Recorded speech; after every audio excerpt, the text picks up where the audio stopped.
Hola, bienvenidos a mi canal. Yo soy Alberto Vargas.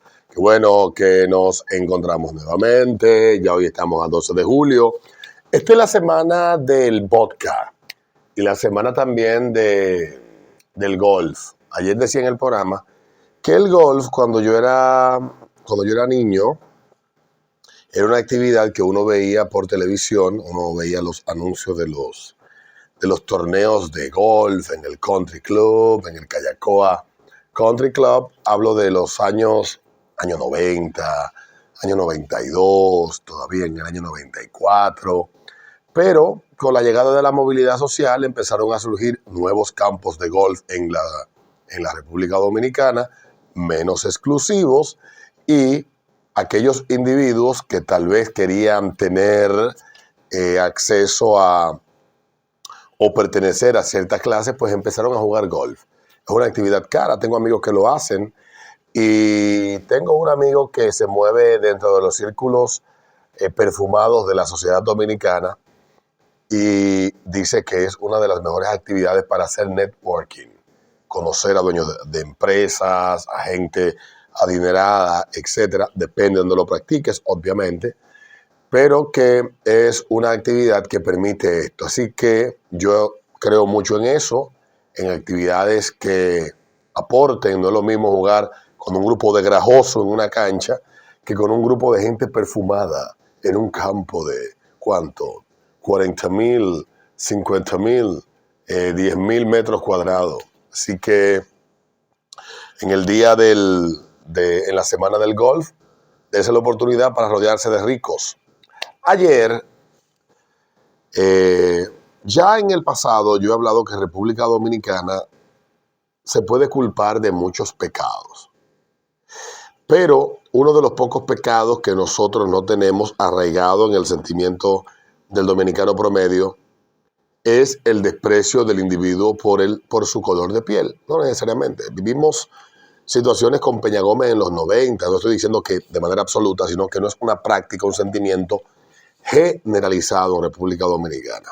Tal vez puede hablarse del sentimiento antihaitiano por múltiples razones. Creo que la principal, la ignorancia del individuo, porque esencialmente el racismo se fundamenta en la ignorancia del individuo que albergue este sentimiento en su cabeza y corazón. Y lo que sí, en República Dominicana tenemos de manera manifiesta y que la gente lo expresa sin ningún tipo de complejo es el clasismo. Por eso comencé a hablando de lo que se celebra esta semana y de lo que para muchos representa la movilidad social y la entrada de personas que tal vez tienen una ascendencia, que es su primera generación, estando económicamente cómodos y que pueden tener acceso a múltiples servicios o, digamos, hasta el mismo country club, que oigo a mucha gente quejarse. El clasismo en República Dominicana, que es deporte nacional, lo encuentras en todas las esquinas, lo encuentras en todos los grupos sociales, sin importar que sean de baja o de alta, o de clase baja o de alta en República Dominicana. Comienzo diciendo todo esto porque ayer dos personas anunciaron, uno, su entrada ya oficial con un video muy bien elaborado, cuidado en el aspecto estético, como instrumento de comunicación, construyendo con todos los elementos que quiere conectar para generar un vínculo con ese lenguaje no verbal que se ha construido alrededor de un partido nuevo que gobierna, los colores, la chacabana, la forma de edición, etcétera, que es Roberto Salcedo. Roberto Salcedo y su familia, en el año Roberto Ángel Salcedo, Robertico, habían anunciado en el 2020 que pasaban a apoyar al PRM y a Luis Abinader. Se juramentaron y activamente Roberto participó en esa campaña. Ya en el pasado lo habíamos visto apoyar a su papá, la candidatura de su papá como alcalde que gobernó la ciudad de Santo Domingo, la capital, durante 14 años, desde el 2002 hasta el 2014. Pero en una entrevista Roberto Ángel dijo que PLDista él nunca fue. Y ciertamente en esa entrevista que le dio a Boli reconocía que lo de él era más un asunto de compromiso familiar con su papá que de compromiso partidario. Pero para nadie es un secreto que Roberto Ángel creció y se formó haciendo política cerca del PLD. Y pueden decir lo que quieran hoy del PLD, pero el PLD es una de las maquinarias políticas más importantes de la República Dominicana de los últimos 50 años. Ahí están los resultados. Y aunque quieran o no, es un partido que durante muchos años exhibió en su dirigencia un alto nivel y una alta formación, no solamente desde el punto de vista ideológico, cuáles son las ideas que nos sustentan como organización, sino también desde el punto de vista práctico, cuál es el conocimiento que tenemos para poder llevar a cabo las ideas que defendemos como partido. Y ese es el problema de la política en República Dominicana. La política en República Dominicana no se sustenta en ideas. Repito lo que dije. La política en República Dominicana no se sustenta en ideas. La política en República Dominicana se sustenta en colores. Y la mayoría de la gente que es parte del público que va y vota solo obedece a la campaña marketinera, a la gestión de comunicación y al toreo mediático que los lleva a ir como reces en una dirección o en otra.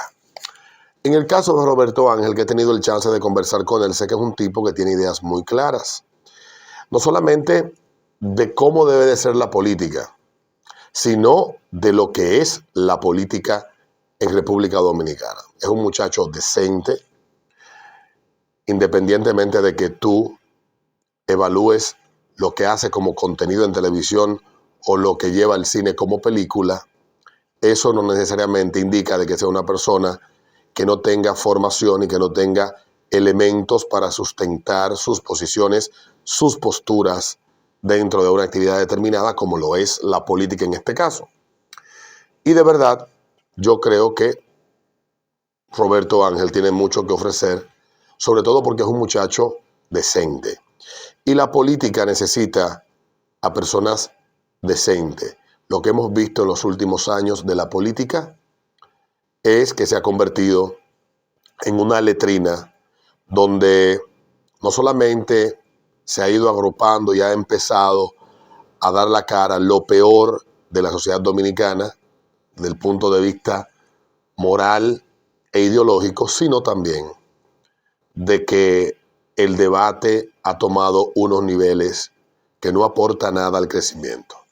Todo se reduce, si me lleva a la contraria, tú eres del partido al que yo le pongo todas las etiquetas. Por ejemplo, para muchas personas, el hecho de que yo no tenga una postura beligerante, visceral, frente a lo que está pasando con los casos de corrupción, que son temas mediáticos que simplemente están instrumentalizados para beneficiar al partido de turno con una narrativa que le permita vilipendiar al opositor, sacarlo de la ecuación y cercana a la próxima elección, sacarle provecho político a esto. Y luego, cuando llegue la hora de que la justicia se imparta, como lo que se hizo fue un traje de retazos, todo se caiga en la justicia. Porque lo que buscamos son los aplausos y eso, como sociedad, no nos conviene. Y a la clase política tampoco. No debemos de pedir justicia express ni justicia espectacular. No podemos esperar que nos entretengan con titulares rimbombantes. Ya lo dije la semana pasada. Los medios de comunicación y parte de la clase política está cavando el hoyo donde van a todos. Medios de comunicación que van a perder su credibilidad y le están perdiendo, y políticos que van a terminar igual o peor que los que hoy ellos persiguen, están llevando a la mierda las instituciones y la posibilidad de que nos organicemos como sociedad y de que quienes sean servidores públicos vayan, sirvan y no se sirvan con una cuchara de lo que es de todos. Y me gano yo el San Benito de que soy un maldito peledeísta y qué bueno que me lo gano. No me importa, no voy a dejar de opinar como lo hago. Lo siento por los que tal vez creen que eso me amilana o me arrincona en una esquina para decir no voy a hablar de tal cosa porque vienen los intolerantes cabezas de burro llena de mierda a decirme que soy tal o cual cosa porque solamente saben eso, descalificar, no tienen capacidad de análisis, tienen la cabeza llena de mierda los que dicen eso. Y creen que su emotividad es la verdad manifiesta. Y le molesta que tú no te comportes como el borrego come pasto que son ellos. Luego hubo otro anuncio. Antes hubo otro anuncio, pero este anuncio quiero vincularlo a algo que pasó en el año 2020. El 16 de febrero eran las elecciones municipales. Alcaldes y regidores iban a ser electos en esa elección. Una autoridad irresponsable electoral llevó a colapsar esas elecciones. Todavía el día de hoy, parte de los que provocaron ese colapso no han hecho un mea culpa porque era parte de un plan. Ya luego se sabrá por qué esos charlatanes permitieron que eso pasara. Charlatanes e irresponsables. Pero luego se sabrá. Cuando pasa lo del 16 de febrero, un grupo de jóvenes, la mayoría de ellos instigados por el PRM porque deseaba sacar capital político y qué bien que lo hizo y qué bien que aprovechó la coyuntura y qué bien que exacerbó los sentimientos que no se desbordaron porque hubo madurez y frialdad por parte de todas las autoridades involucradas en este escarceo. Yo, que había pasado ya por varias experiencias y los años te hacen a ti mucho más crítico, había vivido la experiencia de la cementera, he contado eso aquí en varios videos, que fue motorizado por un grupo económico que se dedica también a la actividad de producción de cemento y financiado un grupo de ecologistas supuestamente para que se opusieran a la construcción de una cementera en la provincia de Monte Plata. Y nosotros que queremos salvar el mundo, yo con 20 y tantos salí por el mundo a salvarlo. Nosotros vamos a salvar el mundo. Esa maldita cementera que se la metan los estrellas por el culo, que no se lo vamos a permitir. Bueno, ese empresario perdió $100 millones. La empresa que estaba detrás de esto momentáneamente ganó una batalla, pero finalmente el empresario pudo conseguir construir esa cementera. El presidente del momento evadió tomar la decisión y lo delegó en una institución adscrita a la ONU que dio un dictamen favorable a los grupos que estaban detrás de que no se construyera. Luego vino lo del 4% y salí yo como un idiota, pero no tomé en cuenta algo. Detrás de esto estaban los mismos que estaban en la cementera, con la pequeña diferencia de que esto no tomó más tiempo, del 2010 al 2012. Y cuando llegó el momento de la campaña del 2012, muchos de los que estaban como voz cantante, como voces al frente de la orquesta, organizaron movimientos, se unieron a la campaña del entonces precandidato Danilo Medina. Luego se unieron al candidato Danilo Medina, acordaron prebendas de todo tipo o participación dentro del gobierno de Danilo Medina y esos tigres se jondearon, volaron la talanquera y un grupo nos quedamos de brazos cruzados y ciertamente Danilo aplicó el 4%. Pero había algo que decía Leonel. Tal vez los incautos no entendíamos que Leonel en parte tenía razón. Decía, el problema de la educación en República Dominicana no se resuelve solamente con dinero. No sé qué tanto él hizo durante los 8 años que gobernó, pero ciertamente tenemos muchísimas más escuelas y hoy tenemos profesores más brutos y estudiantes más brutos también en las escuelas. Ciertamente con los cuartos no se resolvió el problema. El problema es mucho más complejo e implica muchas, implica la solución muchas cosas. Bueno, pues en febrero se me acerca un joven, me escribe por mi Instagram, que me sigue, él estudia medicina en INTEC, y me pregunta que por qué, en medio de una situación como esa y sabiendo que soy tan crítico, yo prefiero quedarme de brazos cruzados. Yo le digo, yo no me estoy quedando de brazos cruzados. Yo creo que lo que debemos de esperar es que se organicen nuevas elecciones. La Junta ha dicho que se harán las elecciones dentro de un mes. Lo que debemos de esperar es que el Estado, encabezado por el gobierno, encabezado por Danilo Medina, deje que la Junta haga lo que haga y le dé el dinero que necesita para reorganizar las elecciones y resolver. Y luego que llegue el día de las elecciones, pues mantenernos activos todo este tiempo, con el ojo abierto, ir y hacer lo que nos toca, ir y votar. Porque ir a gritar, ladrones, salvemos la corrupción, el país no va a resolver absolutamente nada. Es simplemente una pasarela para que un grupo de personas vayan a hacer ostentación de superioridad moral y de ganar likes, y esto aporta poco o nada al debate. Lo bueno de esto es que muchos muchachos como tú, le digo yo, él tenía 19 en ese momento, están interesados en la política, que se veían apáticos y están tratando de participar. Pero le digo, mira, no cometas el error que yo cometí en el pasado. Trata de entender por qué estás yendo a la Plaza de la Bandera. Busca las razones que te motivan. Si la motivación es el efecto de contagio de las redes sociales, simplemente porque quieres estar ahí, sin entender cómo es la política y cómo funciona, no vayas. No vayas. Porque el resultado va a beneficiar a unos pocos y tú quedarás como un condón en una noche de sexo en la cabaña, tirado en el zafacón hasta llegada a la próxima oportunidad. Efectivamente así fue.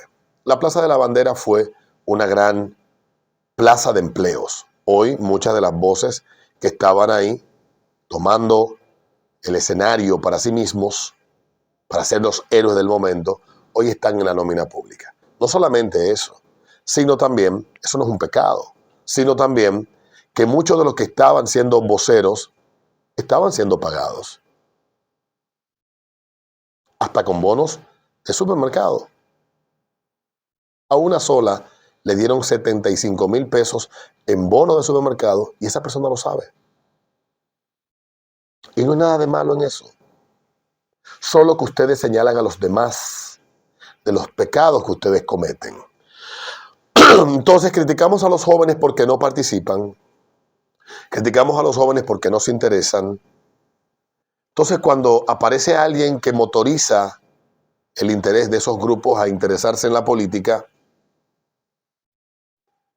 salimos a atacarlos como un grupo, como los pavos. Le caen todos juntos. El liderazgo político de la República Dominicana ha sido tradicionalmente un liderazgo que no ha sabido ceder espacios. En otras sociedades la democracia se practica de manera distinta, o sea, más que el voto, tiene otras implicaciones. En el caso de Europa, cuando un liderazgo de un partido pierde una elección, todos se van al patio y le dan paso a la siguiente generación, que se convierten en las caras visibles que buscan conectar con las nuevas generaciones de votantes o con los nuevos deseos o con las nuevas aspiraciones del electorado, y tratan de interpretar el sentimiento que se va produciendo en esa sociedad y tratan de dar respuesta. En República Dominicana, eso que yo recuerde, y ahí se lo reconozco, solo ha pasado en los últimos 30 años en dos partidos. El PRM, que es el más reciente, y el PLD en el año 2001. Esa es la verdad. Aquí los políticos no se ponen a un lado, no porque deben dejar de estar en la política porque envejezcan, sino que necesariamente no tienes que estar al frente, puedes estar a un lado y preparar a las nuevas generaciones para que sean los líderes que motoricen los cambios en el futuro o seguir motorizando la evolución de la sociedad en base a las ideas que sustentan el aparato político que ese partido representa. Y cuando alguien se interesa, le cae todo el mundo arriba. Y es el caso de Santiago Matías. Yo desconozco si lo que Santiago está haciendo ahora lo hace porque esté interesado verdaderamente de participar en la política. No he conversado eso con él. Y en el pasado, él manifestó intenciones de aspirar a diputado y legítimamente tiene todo el derecho a hacerlo, porque primero es dominicano, tiene la edad para participar y cuenta con los recursos para hacerlo. En República Dominicana, más que ideas, lo que hay que tener es dinero para tu fajate a una candidatura, no importa si es de regidor. Esa es la verdad. La política en República Dominicana se motoriza con dinero, no con ideas. La inmensa mayoría de la gente le importa un coño las ideas. Aquí hay gente que habla de justicia social y la gente escucha, no entiende, pero tampoco cuestiona. Aquí hay gente que habla de nueva política, la gente escucha, no entiende, pero no cuestiona. ¿De qué nueva política me hablas? ¿Cuál es la justicia social que tú defiendes? Redistribución de la... ¿Qué coño es eso? Hay que entender esas cosas.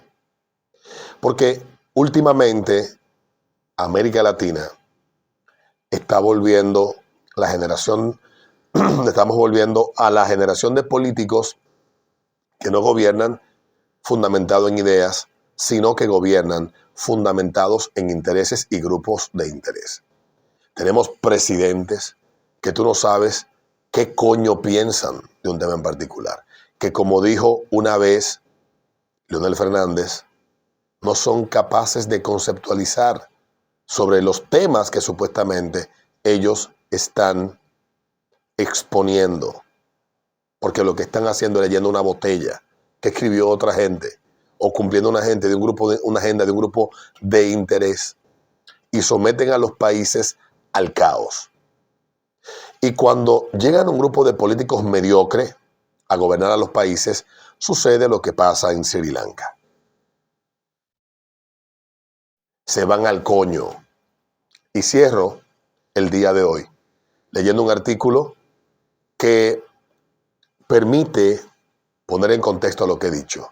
La importancia de gente que tenga las condiciones de aportar algo a la actividad política, individuos que tengan el deseo de aprender de los errores del pasado, de entender por qué están activando en cierto ámbito, qué busco yo aquí, qué me motoriza estar aquí, e individuos que hagan interesar a aquellos que son apáticos, indiferentes a la política y que dicen, a mí no me importa la política, lo cual es un error. La política debe de importarte porque la política afecta tu vida. Los políticos afectan tu vida. Las decisiones políticas afectan tu vida y deben interesarte de forma activa. No saliendo a banderear y peleando e insultando por el color de un partido, sino entendiendo y tratando de entender lo que a ti se te plantea. Hoy cierro con un artículo escrito por Michael Schellenberger en el blog Common Sense y habla del caso de Sri Lanka. Sri Lanka acaba de caer. ¿Qué tenemos que ver con eso? Dice, el movimiento ambiental contra el crecimiento merece gran parte de la culpa. Sí, y una sociedad que se quedó quieta, tranquila, viendo cómo un grupo de burócratas se sentaban a imponer un montón de medidas sin consultarlo con nadie, solo por cumplir unos propósitos que venían desde fuera, impuestos por las élites financieras y por un montón de organizaciones y organismos internacionales. Sri Lanka es el primer experimento de este tipo. No pasaron 4 años y ya fracasó. Sri Lanka ha caído. El sábado miles de manifestantes asaltaron el Palacio Presidencial. Mientras los enojados y los agraviados nadaban en la piscina del presidente, hacían una comida al aire libre en su césped, se recostaban en su cama y prendían fuego a su residencia, el presidente fue llevado a un barco naval frente a la costa de Sri Lanka. La razón inmediata del caos es que la nación está en bancarrota y sufre su peor crisis financiera en décadas. Millones luchan por comprar alimentos, medicinas y combustibles. Entre junio de 2021 y junio de 2022 los precios de los alimentos aumentaron un 80%. El mes pasado, la inflación anual alcanzó casi el 55%. Desde el inicio de la pandemia, 500.000 de personas ha caído en la pobreza. Si nunca has prestado atención al país insular frente a la costa sureste de la India, podría pensar que así es como funcionan en las naciones en desarrollo. Pero la verdad es que Sri Lanka se había estado reconstruyendo gradualmente después de décadas de guerra civil y autoritarismo. Y luego sucedió esto. Nosotros en Occidente tuvimos mucho que ver con eso. La razón subyacente de la caída de Sri Lanka es que sus líderes, comenzando con el expresidente Maithripala Sirisena y continuando con su sucesor, el recientemente depuesto Gotabaya Rajapaksa, cayeron bajo el hechizo de las élites verdes occidentales que venden agricultura orgánica y ESG,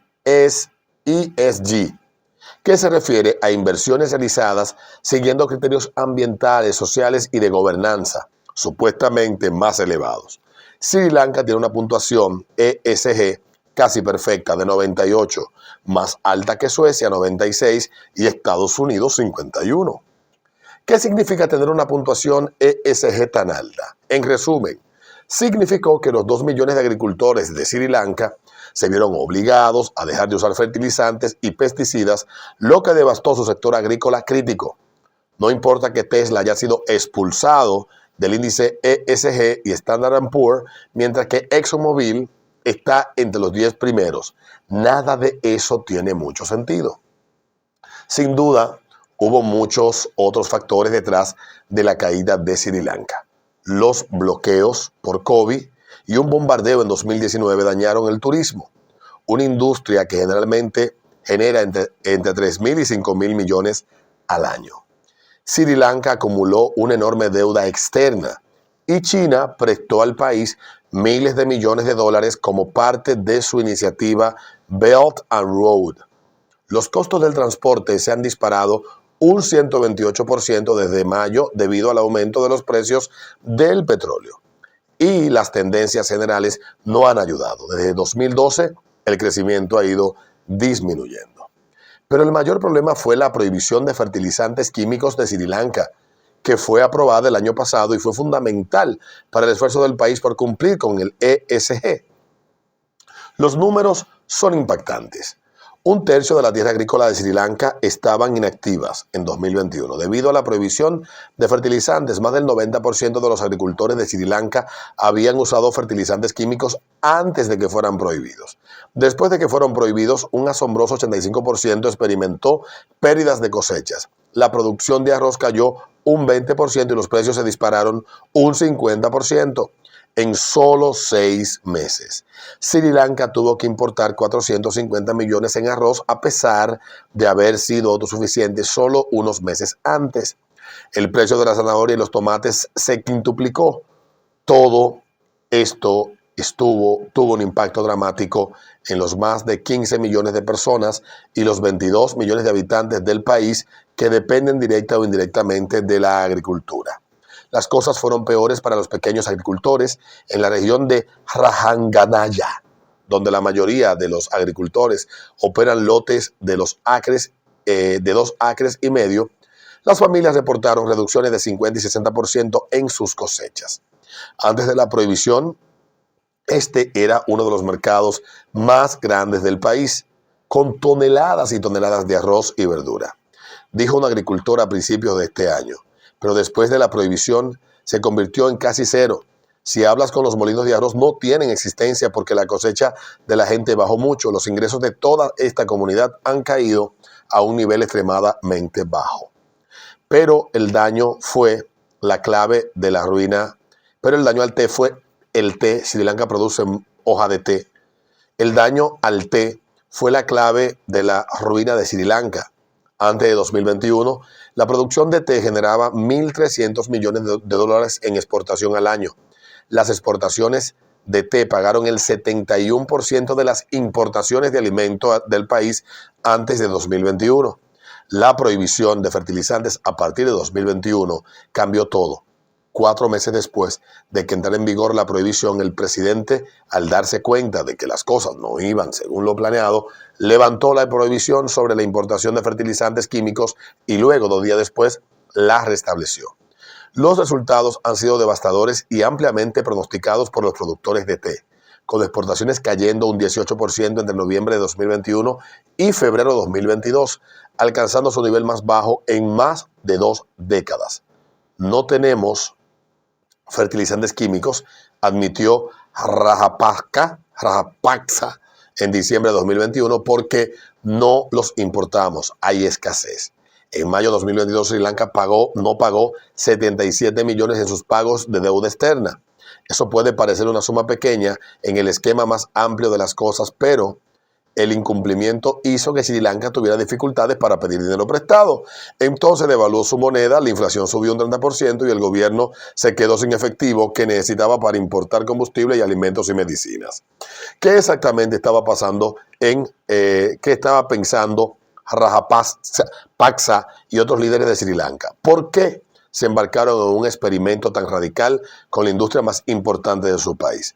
Después de la Segunda Guerra, Sri Lanka, como muchas otras naciones pobres, subsidió a los agricultores para que hicieran la transición de los biofertilizantes como el estiércol a los fertilizantes químicos en los que se conoce como la Revolución Verde. Los rendimientos de arroz aumentaron rápidamente y la nación superó la escasez crónica de alimento y comenzó a obtener ingresos extranjeros a través de la exportación de caucho y té. A medida que aumentaron los rendimientos, los jóvenes pudieron conseguir trabajo en ciudades, los salarios aumentaron, tanto que Sri Lanka se convirtió en una nación de ingreso medio. Pero lo que parecía un sueño para la mayoría de los habitantes de Sri Lanka parecía una pesadilla para muchos ecologistas de Occidente. En la década del 70, el biólogo de Stanford, Paul Ehrlich, y otros activistas protestaron contra la Revolución Verde. Afirmaron que la superpoblación causaría muerte y sufrimientos masivos y que la humanidad necesitaba jugar al triaje. En otras palabras, tuvimos que dejar morir a algunas personas para que el resto de nosotros pudiera vivir. Esto es porque es importante entender de política. Eso es porque es importante que usted, cuando sale a hablar mierda, entienda de qué le están hablando. Es por eso que es importante que la fucking gente, participe y lo haga teniendo conciencia. La política no es solo colores y consignas. No son campañas de marketing solamente. La política, bien entendida, es obligación de todos. Porque si no llega un hijo de la gran puta que toma una serie de decisiones por encajar o por lo que sea, o porque le financien, o por tener acceso a financiamiento con las condiciones que le pongan, y usted, cuando viene a darse cuenta, está cagado. Esa es la verdad. Hay que entender la política. Y entender la política no significa ser parte de un partido necesariamente. Es tener idea de qué coño hacen los políticos, para qué coño están los políticos y cuál es el deber de los políticos con nosotros como ciudadanos. Nos vemos en un próximo video.